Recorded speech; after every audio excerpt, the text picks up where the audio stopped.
But what is fascinating, the Premier League to watch is the most watched, most followed in all around the world. So in terms in economics, in terms in business, it's the best by far. On the pitch, the Spanish league is the best by far.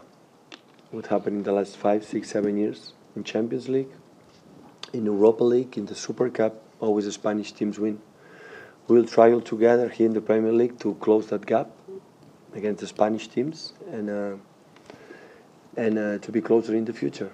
So, but 25 years pass a lot of times, so period from United, Chelsea, but of course, Agüero moment is one of the most significant moments from the Premier League in the last 25 years old.